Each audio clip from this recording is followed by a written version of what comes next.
न किया जाए। प्रधानमंत्री ने भी समाजवादी पार्टी के नेताओं को भरोसा दिलाया है कि वे संबंधित मंत्रालय से इस पूरे मसले पर बातचीत करेंगे। अलीगढ़ में आज जमकर हुआ हंगामा। एक व्यापारी की हत्या के बाद लोगों ने हंगामा किया और पुलिस ने उन पर लाठियां भांजी। दरअसल 20 दिन पहले हुए हमले में व्यापारी को गोली लग गई थी, जिसमें इसकी हालत नाजुक बनी हुई थी। घायल व्यापारी ने सोमवार को दम तोड़ दिया। आज सुबह व्यापारी की शव यात्रा के दौरान गुस्साए लोगों ने जमकर हंगामा किया। हंगामे के बाद हत्या के 2 आरोपियों में से एक ने सरेंडर कर दिया है, जबकि दूसरा आरोपी अब भी फरार है। वहीं पुलिस ने हंगामा बढ़ने के बाद लाठीचार्ज कर दिया। पुलिस के इस लाठीचार्ज में कई लोग घायल हुए हैं, लेकिन सवाल पुलिस की कार्यप्रणाली पर है, जिसने 20 दिन पहले हुए इस हादसे के आरोपियों को गिरफ्तार नहीं किया था। बुलंदशहर में मंगलवार की सुबह डबल मर्डर से सनसनी फैल गई। दोनों मृतक मथुरा के रहने वाले थे और अनूप शहर जा रहे थे। दोनों की लाशें अहार थाना इलाके के अमरपुर गांव में एक गाड़ी से मिली हैं। मृतकों के नाम हरिश्चंद्र और विजेंद्र बताए जा रहे हैं। पुलिस के मुताबिक ये दोनों व्यक्ति मथुरा के अडूकी गांव के रहने वाले थे। वहीं मृतकों के परिजनों को शक है कि लूट की वारदात को अंजाम देने आए अपराधियों ने ही हरिश्चंद्र और उसके ड्राइवर की हत्या की है।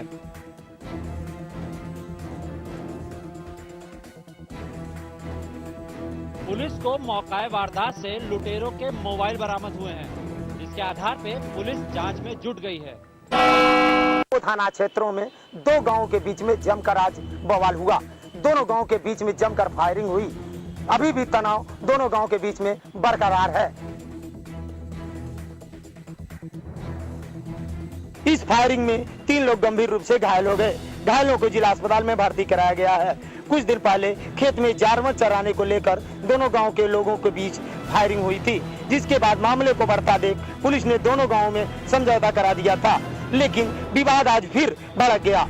फायरिंग की ताजा वारदात के बाद पुलिस ने इस घटना में शामिल कुछ लोगों को गिरफ्तार कर लिया है।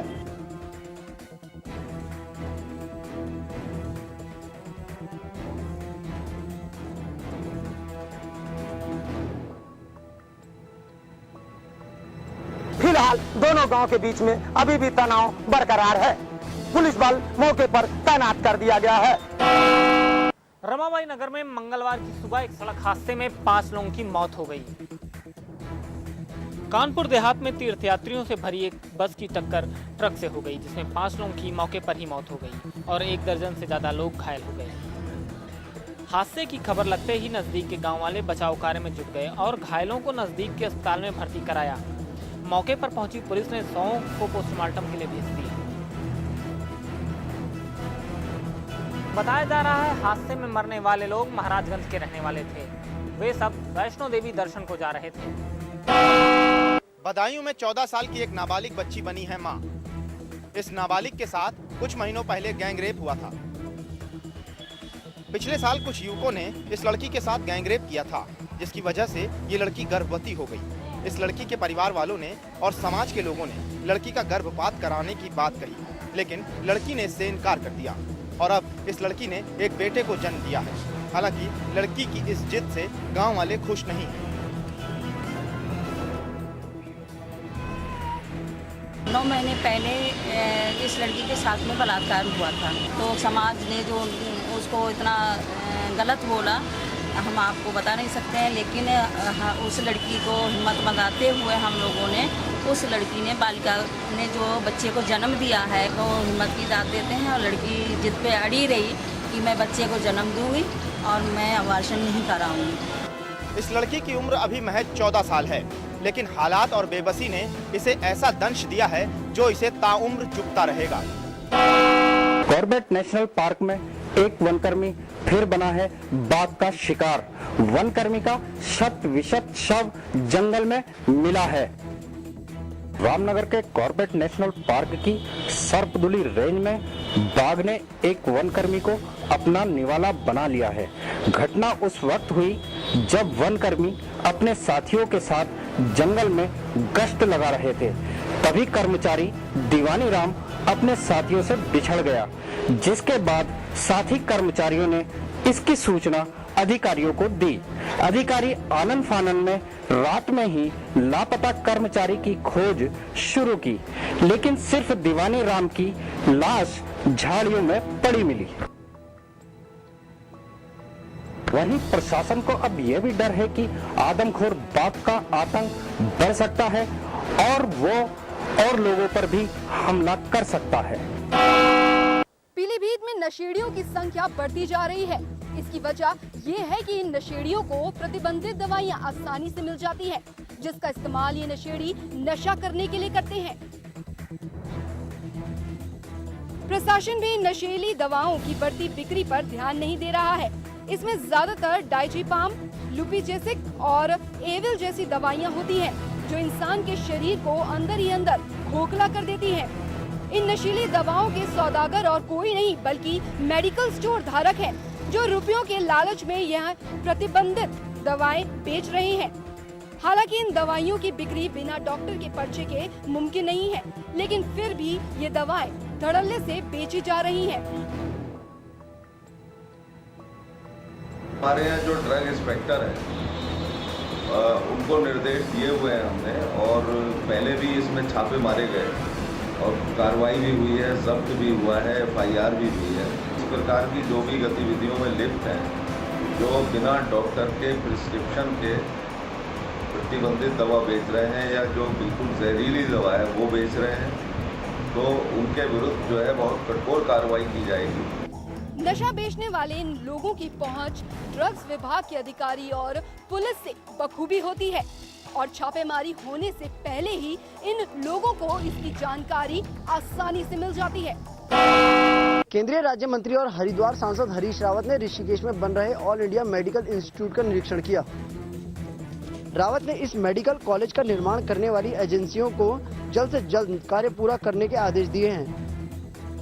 गौरतलब है कि ऋषिकेश में बन रहे इस मेडिकल कॉलेज के पहले सत्र की पढ़ाई अगस्त-सितंबर से शुरू होनी है, जिसके चलते राज्य सरकार ने निर्माण स्थल पर सभी कार्यों को जल्द से जल्द पूरा करने के आदेश दिए हैं।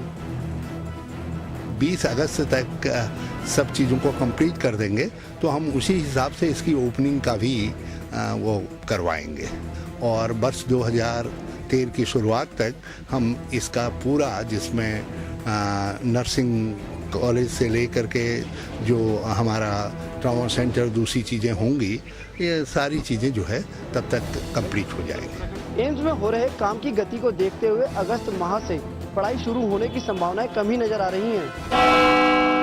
भाजपा विधायक हरभजन सिंह चीमा ने कांग्रेस के प्रदेश उपाध्यक्ष सूर्यकांत धस्माना के आरोपों का करारा जवाब दिया है। काशीपुर विधायक चीमा ने समाचार प्लस से बातचीत में सूर्यकांत धस्माना सहित कांग्रेस पार्टी को चैलेंज करते हुए कहा कि वह चीमा को किरण मंडल न समझे। उन्होंने यह भी कहा कि कांग्रेस में भी कई किरण मंडल हैं, जिनसे कांग्रेस को होशियार रहने की जरूरत है। कांग्रेस को अपना गिरबान भी देखना है, कहीं उनके अंदर भी किरण मंडल हो सकते हैं, और अगर धमसाना जी किरण मंडल का मुकाबला मेरे से करते हैं और मुझे किरण मंडल समझते हैं तो शायद ही उनकी भूल है। चीमा किरण मंडल नहीं है। आपको बता दें कि धस्माना ने बयान दिया था कि चीमा ने कांग्रेस में आने का प्रस्ताव दिया था, जिसके बाद बीजेपी में हड़कंप मच गया था। आरुषि मर्डर केस में हुआ है एक और सनसनीखेज खुलासा। ये खुलासा किया है आरुषि और हेमराज के पोस्टमार्टम करने वाले डॉक्टर ने। बहुचर्चित आरुषि हेमराज डबल मर्डर मामले में गाजियाबाद की विशेष सीबीआई कोर्ट में डॉक्टर सुनील दोहरे को बतौर गवाह पेश किया गया। डॉक्टर दोहरे ने अपने बयान में कहा कि दोनों की हत्या किसी सर्जरी करने वाले औजार से गला काटकर की गई थी और उनके सिर पर किसी ब्लंट ऑब्जेक्ट से वार भी किया गया था। साथ ही अदालत को डॉक्टर दोहरे ने बताया कि दोनों के शरीर पर चोट एक ही तरह के हथियार से किए गए थे। आपको बता दें कि ये वही डॉक्टर सुनील दोहरे हैं जिन्होंने आरुषि और हेमराज की हत्या के बाद उनके शवों के पोस्टमार्टम किए थे। दोहरे के इस बयान से डॉक्टर तलवार दंपति की मुश्किलें बढ़ सकती हैं। बरेली में कर्फ्यू लगे 2 दिन से ज्यादा हो चुके हैं और सड़कों पर हर जगह सन्नाटा ही दिखाई दे रहा है। बरेली में कल कांवड़ियों पर हुए हमले के बाद लगा कर्फ्यू अभी तक नहीं खुला, जिससे लोगों को खासी दिक्कतों का सामना करना पड़ रहा है। चारों ओर पीएसी और पुलिस के जवान ही नजर आ रहे हैं। वहीं आज NH-24 पर लोगों ने हंगामा किया, जिसके बाद पुलिस ने लोगों को हटा दिया।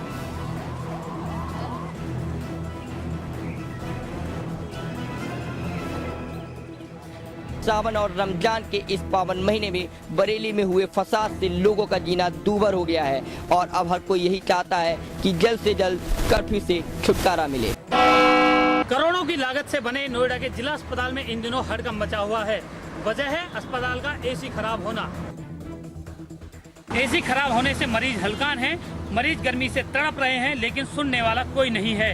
हद तो तब होगी जब अस्पताल के डॉक्टर भी गर्मी के चलते काम छोड़कर अस्पताल की इमारत से बाहर निकल आए। जैसे ही CMS और CMO को जानकारी लगी तो उनके हाथ पांव फूल गए। CMO को कहने के बाद ही डॉक्टर दोबारा काम पर लौटे। खराब होने की वजह से कई मरीज अस्पताल छोड़कर चले गए हैं और जो बचे हैं उन्हें भी भारी दिक्कतों का सामना करना पड़ रहा है।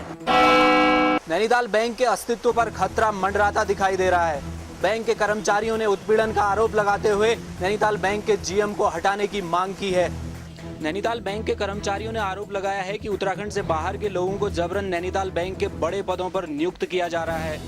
ऐसे लोग नैनीताल बैंक में लंबे समय से कार्य कर रहे कर्मचारियों का उत्पीड़न कर रहे हैं। इतना ही नहीं, बैंक के कर्मचारियों ने आरोप लगाया है कि जब से बड़े पदों पर बाहर के लोग आकर बैठे हैं, तब से बैंक का बिजनेस भी नीचे चले गया है।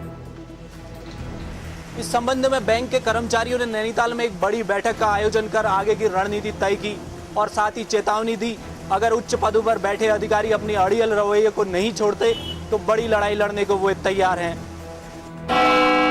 प्रतापगढ़ के एक गांव में आज एक तेंदुए का कहर बरपा। इस तेंदुए ने 6 लोगों को घायल कर दिया। प्रतापगढ़ के बहेलिया गांव में तेंदुआ घुसाने पर सभी प्रशासनिक अधिकारियों के होश उड़ गए। सूचना मिलने पर अधिकारियों ने मौके पर पहुंचकर स्थिति का जायजा लिया और तेंदुए को पकड़ने के लिए योजना बनाने में जुट गए। अभी तक तेंदुए को पकड़ा नहीं जा सका। तेंदुए ने गांव में खूब आतंक मचाया और तेंदुए ने लगभग 6 लोगों को घायल कर दिया। सवाल यह है कि आखिर क्यों जंगल के इस शिकारी को इंसानी बस्तियों का रुख करना पड़ा? इसका जवाब भी हमें खोजना होगा। सिंचाई मंत्री यशपाल आर्या ने मानसून के मद्देनजर बाढ़ नियंत्रण कार्यों की समीक्षा की है। विधानसभा परिसर में आयोजित इस बैठक में राज्य के सिंचाई महकमे के आला अफसरों ने बाढ़ नियंत्रण कार्यों की प्रगति रिपोर्ट प्रस्तुत की। आर्या ने अफसरों को निर्देश दिए हैं कि वो प्राथमिकता के साथ संबंधित कार्यों के प्रस्ताव तैयार करें। उन्होंने कहा है कि केंद्र सरकार बाढ़ नियंत्रण के लिए विभिन्न योजनाओं के तहत धनराशि मुहैया कराती है, जिसके समयबद्ध प्रस्ताव बनाकर केंद्र को भेजने की जरूरत है। यशपाल आर्या ने बारिश के दौरान हर साल खेती की जमीन काटने पर चिंता जताई। सिंचाई मंत्री ने कहा, पर्वतीय इलाकों में हर साल आपदा से सिंचाई की नहरों को भारी नुकसान होता है। इसके मद्देनजर अफसरों को अलर्ट रहने के निर्देश भी दिए गए हैं। भाजपा की प्रदेश कार्य समिति की बैठक आज हरिद्वार में शुरू हुई। ये बैठक 2 दिनों तक चलेगी। इस बैठक में प्रदेश के विकास से लेकर संगठन से संबंधित कई मुद्दों पर चर्चा की गई। भाजपा की प्रदेश कार्य समिति में आज सितारगंज चुनावों में मिली हार पर चर्चा हुई और इसकी समीक्षा की गई। बैठक में भाजपा के सदस्यता अभियान पर भी चर्चा हुई और केंद्रीय नेतृत्व द्वारा दिए गए कार्यक्रम के अनुसार चुनाव करवाने पर विचार किया गया। भाजपा की 2 दिनों तक चलने वाली कार्य समिति की इस बैठक में राजनीतिक और आर्थिक प्रस्ताव भी पारित होंगे। बैठक में टिहरी लोकसभा उपचुनाव पर भी चर्चा की गई। की बैठक समय समय पर होती रहती है और जो भी वर्तमान में राजनीतिक मुद्दे हैं संगठन के संबंध में, सब में चर्चा होगी। इसमें क्या क्या चर्चा होनी उसका विषय को दे दिए गए हैं और भी जो भी कार्यकर्ता बताएंगे सब में चर्चा वार्ता होगी। प्रदेश के बारे में, राष्ट्रीय स्तर पर, संगठन। बीजेपी के प्रदेश के सभी बड़े राजनेता इस बैठक में मौजूद थे।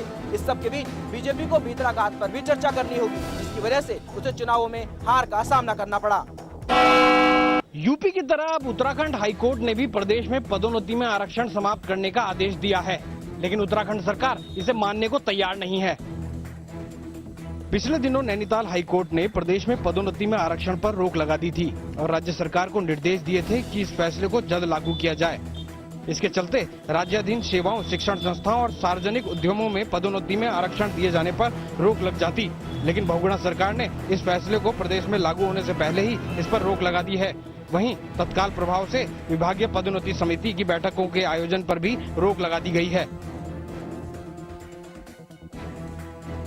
साफ है कि सरकार इस फैसले को लागू करने से हिचक रही है। विधायकों और मंत्रियों का जो दबाव है, वहीं जल्द ही कैबिनेट में भी यह मामला रखा जाएगा। ऐसे में देखने वाली बात ये होगी, क्या हाईकोर्ट का यह फैसला प्रदेश में लागू हो पाता है या नहीं।